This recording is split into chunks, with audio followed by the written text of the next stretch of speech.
What's going on, everyone? I absolutely love Carmelo Anthony, and I was so pumped when he became a Laker. It was long overdue. I wish it was like 5 years earlier.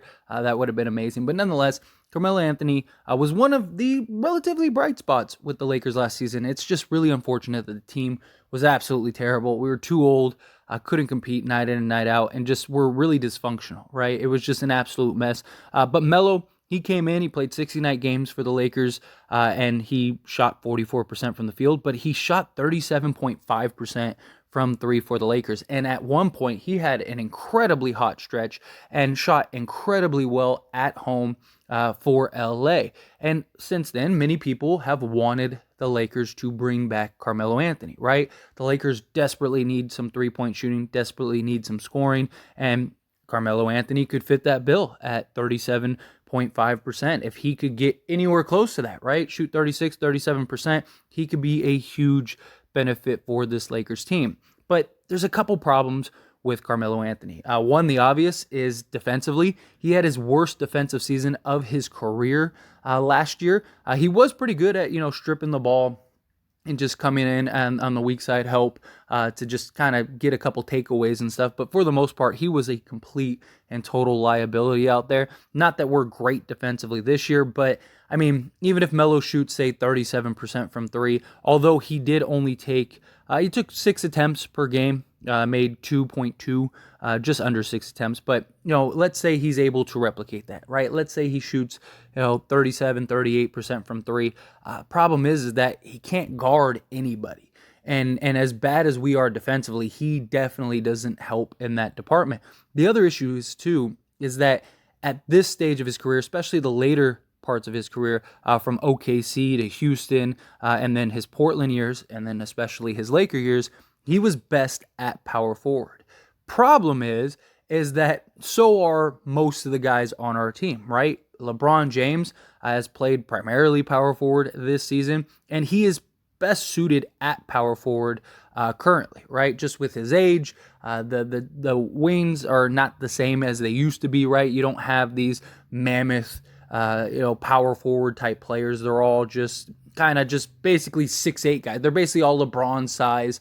They're usually just, like mid-range or spot-up shooters. So it just makes it easier for LeBron. And then you can put the younger guys out there on the perimeter to play. Now, that doesn't mean that, like, Melo couldn't come in, but winning Gabriel has been just massive for us. And his hustle, his defense, just his motor, being able to play the 4 or the 5 has been huge for us. And the big question is like, if you bring Melo in, like, where does he fit, right? Because he can't play the 3, especially in today's NBA. He had the worst defensive season of his career, and he was playing power forward. Imagine if he was playing against the sizable wings that we see in today's NBA at the 3. He's getting cooked, right? And we just aren't good enough defensively to make up for the lack of defense that he has.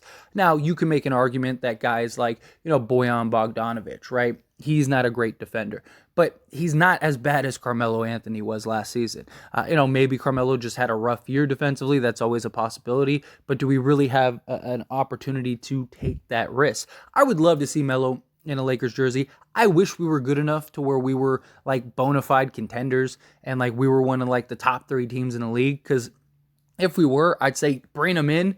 What do we got to lose? Bring him in, even if he's just playing in spot minutes here and there. Let him come in and hopefully we can win a championship and get Melo a ring. That would have been amazing. Imagine seeing him in an NBA Finals, just hitting some crucial shots or some clutch shots.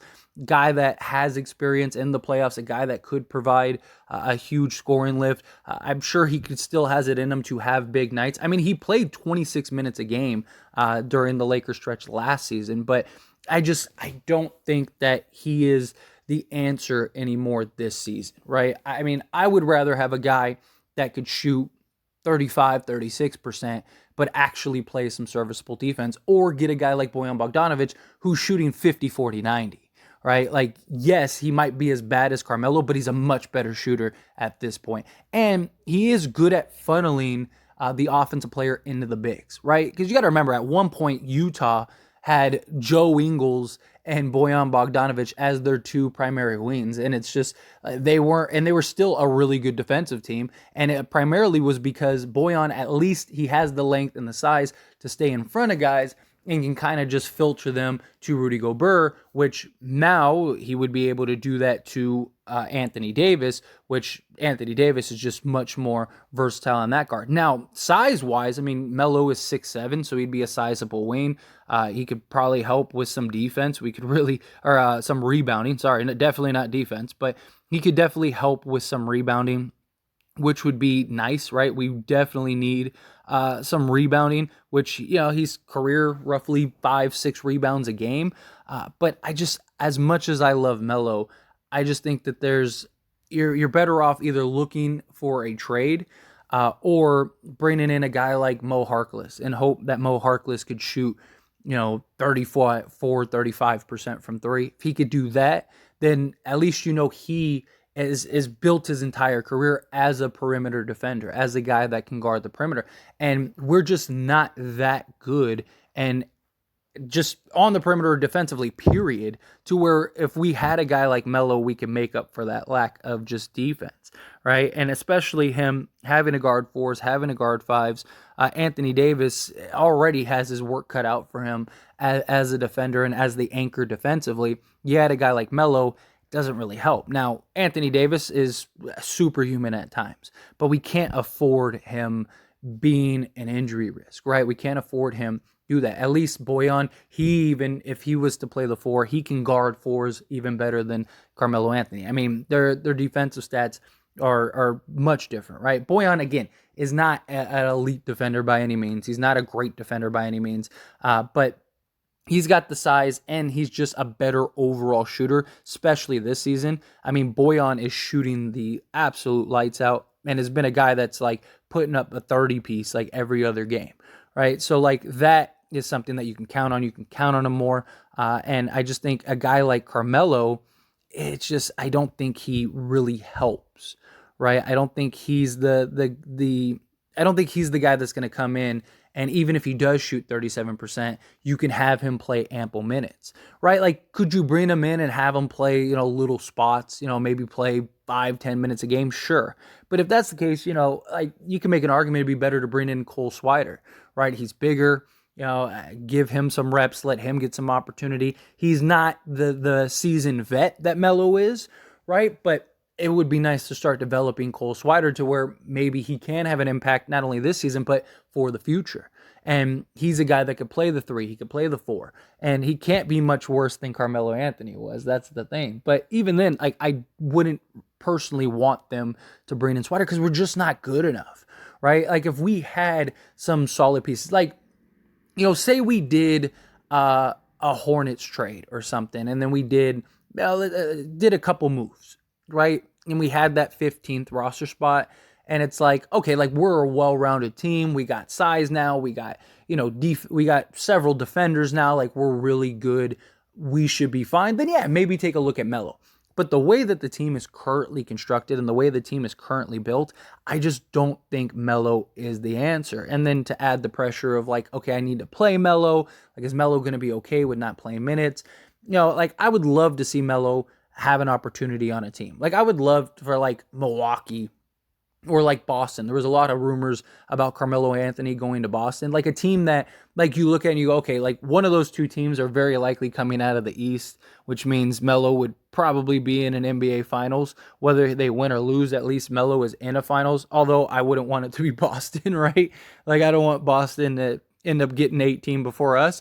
But just to see Melo be able to get the opportunity to play on that stage and just see what he could do and what he could deliver, I think would be amazing. I just don't see a team giving him that opportunity. I think his time has just unfortunately came and went. And look, he's still forever going to be one of the greatest scorers in NBA history. I mean, the dude is just, he's Melo, he's smooth, right? Like, the guy is just something else. But he is 38 years old, and as incredible as LeBron looks like he's 28 years old, in reality, most guys aren't supposed to be like that, right? Most guys aren't supposed to play to the level that LeBron James is playing, and I just don't think Carmelo could do that.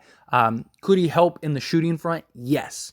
But I just think that, again, if we make some major moves, if we make some major trades, maybe they do take a look at Melo, right? Like, say we do something and we get something done at the trade deadline, maybe then they go, okay, well, like, yeah, let's get Melo. Like, let's bring Melo in, right? Like, especially if you end up doing like a 2-for-1 trade or a 3-for-1 trade. Like, let's say, just speaking, let's say you do Patrick Beverly and let's say Lonnie Walker in a first for like Bojan Bogdanovic. Okay. Then let's say you did Kendrick Nunn for Cam Reddish. Okay. Right. And then, now you have 2 spots you need to fill. Let's say the Lakers bring in a big, like, DeMarcus Cousins or Hassan Whiteside. Well, then, yeah, maybe then you could go look at Melo if there's not really any other options. Although I think the Lakers would wait for the buyout market and see what there is on the buyout market and see if there's something that, like, is there that makes more sense. And I could see a lot of, like, really good, solid players kind of being bought out this season, just because, teams are, Victor Wembanyama changed a lot, and teams are going to be tanking for the bottom fast, and there's a lot of teams that are in the hunt. And I just think that Melo isn't, I just don't think teams are looking at Melo and going, man, 38-year-old Carmelo Anthony is the answer when he just came off of his worst defensive season. And not just that, I don't think the Lakers really want that sort of memory, I guess. Like, like last year was arguably the worst season the Lakers have ever had. I mean, you have LeBron James and Anthony Davis, of course, and you have Russ, but you have to keep those guys, right? Those guys are your stars. And luckily, Russ was able to figure it out and buy into the team, be the sixth man. He was willing to make that sacrifice, and he's really embraced it, and he's absolutely killing it out there, right? I mean, he's been great for us. Especially defensively. Defensively, he has been a monster. Luka, when he was guarding Luka the other night, he held Luka to scoreless for a quarter and a half. That's insane. But, outside of that, look at the roster last season. Like, nobody has a job. Like, everybody that was on the Lakers, because it was just so bad. Like, everyone was just so bad. Everyone had, like, career lows, terrible defense, like, all of that. And I just think Melo going to the Lakers actually hurt him more than it helped him, because I don't think the Lakers want anything to do with last season. I don't think Melo, as great as maybe he could come in, and again, I would love to see him sort of be able to have spot moments, especially come playoff times. It's always good to have guys that have been there, have hit the clutch shots in a playoff game. Clock's winding down, like, we need a bucket. Let's put Melo in. Melo is a walking bucket, and not only that, but he's a guy that isn't afraid of the moment. He's a guy that can be there in the moment. He's a guy that, if you need a three, he's a guy that can hit that for you, right? And he's not going to have those jitters of like, oh no, I'm in a game 7 of a playoff series, or I'm in the NBA final, or anything like that, right? Like, I would absolutely love it if they brought Melo in. Like, if they bring him in tomorrow, I'm not going to be upset. Like, I wouldn't be like, no, like, what are they doing? I mean, I hope that they have other plans in mind. I hope it's not like, oh, yeah, we brought Melo in and that's it. But, like, I just think that he's like, if you have a list of, like, priorities, I think he's towards the bottom. I think he's like, if the Lakers can turn it around and be really good, maybe you squeeze Melo on the roster before the season's over so he can play in the playoffs, and, maybe give him a couple minutes sparingly here and there. But to have him, to sign him, bring him in to be a guy to play, 20 plus minutes a game, I just don't see him being able to do that. Not effectively enough to where it makes sense to keep him. Again, like, yes, there are other guys that the Lakers are looking at that aren't as good defensively. Bojan, guys like that. But Bojan is playing at such an elite level and so efficiently that it's insane. I mean, the guy's giving you like 30 points on like 15 shots. Like, the guy is doing some work out there. And again, he's not as bad as Melo was last year defensively. And it also doesn't help that he's on a really bad team in Detroit that's one of the best teams at tanking right now. So that also is something that plays a role. Like, how much is it? Is it just that he's just that bad defensively, and how much is it that he's just, on a bad team that plays no defense, period. And so it's like he's already not good, but now you're giving him even less to work with. It's kind of like how, I mean, you can make that same argument for Melo last year, right? Like, Melo had his worst defensive season of his career. How much was that equated to just the team was so terrible defensively and just bad, period? So was it like, hey, the team was so bad, so Melo just looked worse? Or is it that, like, Melo's just, his time has passed?